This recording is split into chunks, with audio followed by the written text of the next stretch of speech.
Muy buenas noches, me llamo Saray Andrea Hernández, pertenezco al grupo número 7 que está conformada por Alexandra Gutiérrez, Ana María Castañeda y mi compañero Andrés Fabián García. El día de hoy vamos a presentar el análisis de un caso. Empezamos con la definición del problema. Sandy es un niño de 10 años que desde muy temprana edad es sobreprotegido por sus padres.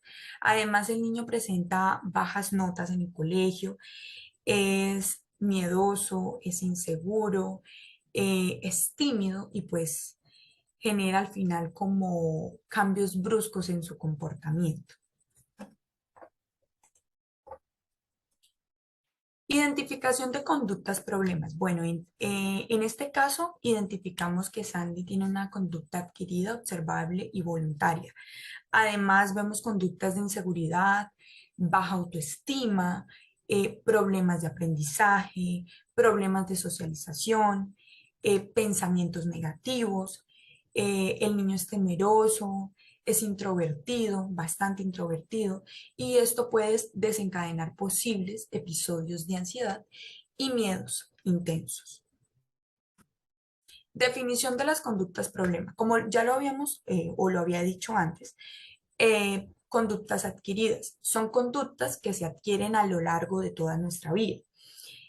Pues el niño, por ejemplo, una situación donde el niño quería hacer o quería ayudar en los quehaceres de la casa y pues la mamá no le permitía hacer absolutamente nada porque se lastimaba o simplemente porque, o sea, no quería que el niño hiciera nada.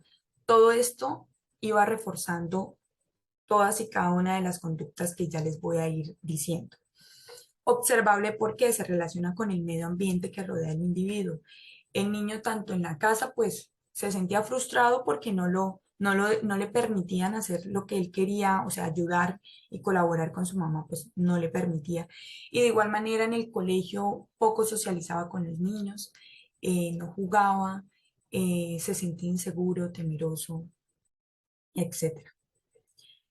Inseguridad, falta de confianza en sí mismo y como duda de sus capacidades. Normalmente, pues Sandy sí sentía muchísima falta de confianza en sí mismo, dudaba de sus capacidades, pues el profesor le preguntaba y pues él no se quería ver tonto, entonces como que no, yo prefiero como no contestar porque qué tal que conteste mal. Entonces, la verdad sí presentaba muchísima inseguridad. Además, em, ansiedad, preocupaciones y miedos todo el tiempo, se preocupaba por cosas que un niño de 10 años pues no se debía de preocupar, por ejemplo, como mis papás se van a separar, ¿será que si mis papás se separan nunca más vuelvo a ver a mi papá? Entonces ese tipo de situaciones le generaban posibles ansiedades al niño. Tímido, bastante tímido, Stanley era bastante tímido. Eh, la timidez, pues es ese estado en el que nos sintamos incómodos, asustados, nerviosos, inseguros ante los demás. Stanley siempre se sentía así, más que todo cuando estaba con sus compañeros. Problemas de socialización, se refleja muchísimo. Eh, por ejemplo, su amiga Ramona siempre pues en una situación lo invitó a jugar y pues él no quiso jugar porque con el miedo a que por ahí se cayera y se generara, que no sé, eh, algún problema o que se raspara o que por ahí se partiera un brazo o una pierna. O sea, él siempre sentía pues ese tipo de temores y ese tipo de temores pues no le ayudaban para nada en la socialización con sus compañeros. Baja autoestima, sí se presentaba muchísimo la baja autoestima. Como lo sabemos, la baja autoestima es lo que nos impide percibirnos como personas valiosas y talentosas. Cuando tenemos una baja autoestima, siempre miramos lo malo que hay en nosotros. Entonces, él siempre como que se repetía, yo soy un tonto, yo no sé, yo no puedo hacer las cosas. Pensamientos negativos todo el tiempo, mis papás se van a separar, los escuchaba discutir por algo, entonces el niño ya, mis papás se van a separar, nunca más voy a ver a mi mamá, a mi papá, perdón, eh, ese sentimiento de que yo soy tonto, yo no hago bien las cosas, ese tipo de cosas. Miedos intensos, miedos a que sus papás se separaran, miedos a hacer cualquier cosa, además de que sus papás reforzaban ese miedo cuando no lo dejaban hacer y no lo dejaban tomar las decisiones por él mismo. Entonces, como que eso cada vez más le reforzaba esos miedos que tenía. Problemas de aprendizaje. Cuando el niño, pues, o la persona, o hablando de este caso en particular, Sandy, presentaba altos niveles de ansiedad y estrés, esto produce que haya una deficiencia en el aprendizaje. ¿Por qué? Porque dificulta la atención, la concentración y la retención de la información, generando pues el bajo rendimiento académico. Problemas de soledad, sí, conductas de soledad, pues normalmente pues él no estaba solo en su casa, pues porque son sus papás y sus papás pues estaban todo el tiempo con él, pero de todas maneras había como esa frustración de que no me dejan hacer lo que quisiera, ¿sí? Y pues en el colegio era complicado porque pues él no interactuaba con los niños, él prefería estar solo por el tipo de, pues, de conducta que generaba, que era muy miedoso, bastante introvertido, inseguro de sí mismo. Entonces, sí habían este tipo de problemas y pues todas las situaciones van desencadenando una y otra cosa. Entonces, cada conducta como que se reforzaba más y más y más con, con la sobreprotección que tenían sus padres con él, con Sandy.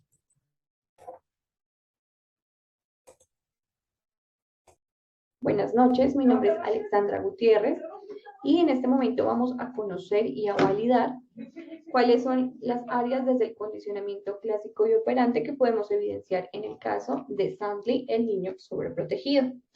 En este caso encontramos que el estímulo incondicionado es la sobreprotección de sus padres, lo que genera en él una respuesta incondicionada de manera involuntaria. Esta es a causa de la sobreprotección que él desarrolla a causa de sus padres, el tema de la inseguridad y temor para realizar cualquier tipo de actividad.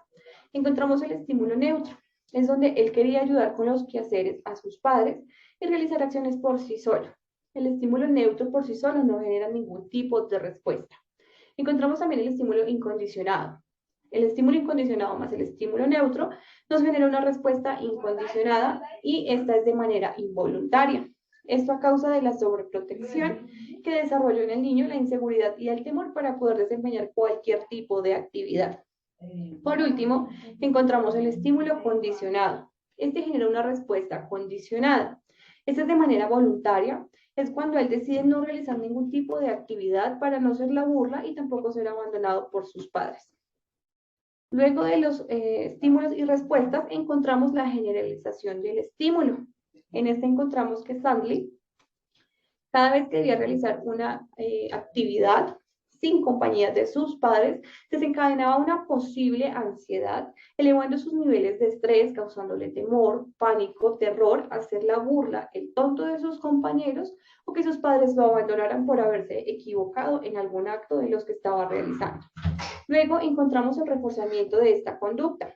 Esta se refuerza puesto que él sentía tranquilidad y seguridad cuando estaba con sus padres cerca y no debía realizar nada porque ellos le hacían todo y lo que lo hacía sentir tranquilo y reforzaba esa inseguridad en él.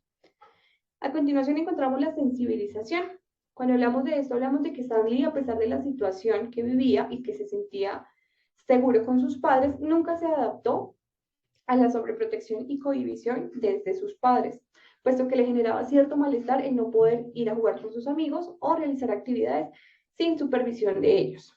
Luego encontramos la extinción, donde luego de asistir a la terapia conductual, empiezan a desaparecer este tipo de conductas no deseables.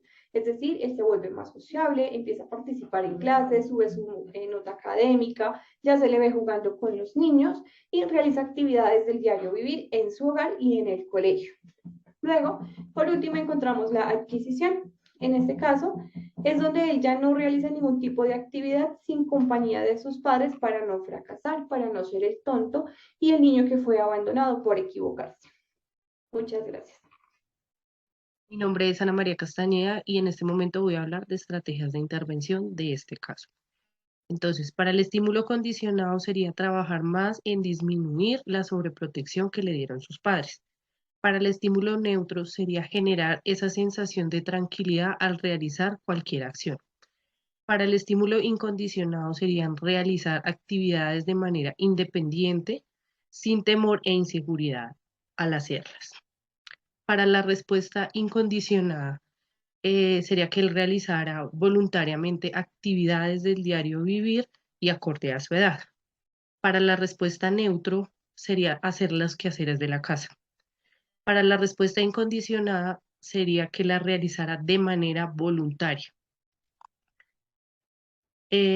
Para los principios de Bregman, sería poder salir de su casa a la casa de la amiga, que ayude con los quehaceres de la casa, siempre y cuando se responsabilice de su desempeño académico. Buenas noches, mi nombre es Andrés Rueda y pues les voy a hablar sobre el programa de reforzamiento que se implementaría pues en el caso del niño. Entonces, el programa de reforzamiento sería el programa intermitente. ¿Por qué? Porque en este tipo de programa de reforzamiento únicamente alguna de las veces que se lleva a cabo la conducta se recibe un reforzador. Entonces, eso quiere decir que no siempre que hagamos la conducta vamos a obtener una recompensa, ¿sí? La razón sería la razón variable. ¿Por qué? Primero porque buscamos en el niño que cada vez que haga por su cuenta una actividad de la casa, los trabajos del colegio, se premie de cierta manera, ¿sí? Pero entonces todo eso va a depender de los comportamientos que él tenga, de las actividades que él vaya realizando y que las actividades que comiencen las termine. Entonces, eso quiere decir que el reforzador no será todos los días, ¿sí? Y el intervalo sería el intervalo variable, ¿sí? ¿Por qué? El premio se le daría en cualquier momento. Eso es decir, que el niño no va a esperar una golosina, una salida al parque, una salida con la amiga, solo porque hizo bien una tarea, ¿sí? Se va a reforzar a medida de que él vea, bueno, a medida que la persona que le va a dar su golosina, ¿sí? Su reforzador, a medida que ya el niño vea, ¿sí? Que si cumple las actividades en el colegio, que si cumple con las ayudas del hogar, ¿sí? Empieza a obtener premios. Entonces lo que hacemos es incentivar al niño para que él siga cumpliendo, para que él se sienta útil, ¿sí? Entonces eso ayudaría a subir el estado de ánimo eh, con su comportamiento. Entonces por eso sería el intervalo variable. ¿Qué técnicas de intervención se utilizarían en este caso? Entonces, tendríamos la técnica de relajación, que es una técnica utilizada en una terapia psicológica, ¿sí? En esta técnica es de gran importancia respirar de forma correcta, ya que respirar de forma correcta ayuda o tiene beneficios para nuestra salud física como mental. Entonces, algunos beneficios que experimentamos al respirar de manera correcta son la disminución de los niveles de ansiedad y estrés. Nos sentiríamos más tranquilos, aumentaríamos nuestra energía. Entonces, ¿cómo se respira de forma correcta? O una de las técnicas de respiración de forma correcta son sentarse con las piernas cruzadas, la espalda recta. Cuando se inhala, se tiene que subir los brazos, así como cuando se exhala, se tienen que bajar los brazos. Esta respiración sería contar hasta 10, pero manteniendo una respiración cada segundo de 3 segundos, ¿sí? Y la otra terapia es reconocer las emociones que tiene el niño día a día, ¿sí? Entonces, en una hoja están todos los días de la semana. Entonces, él va poniendo una insignia, un color en el día que va a sentir tristeza, alegría, rabia o si va a estar neutral. Entonces, para lo que es la tristeza, la nostalgia, sería el símbolo azul. Entonces, pondría un sticker azul el día que tenga tristeza o nostalgia. Pondría un círculo o un sticker amarillo el día que tenga alegría o entusiasmo. Pondría un rojo cuando tenga rabia, ira, impotencia. Y gris cuando está neutral, cuando no tiene ninguna emoción. Muchas gracias.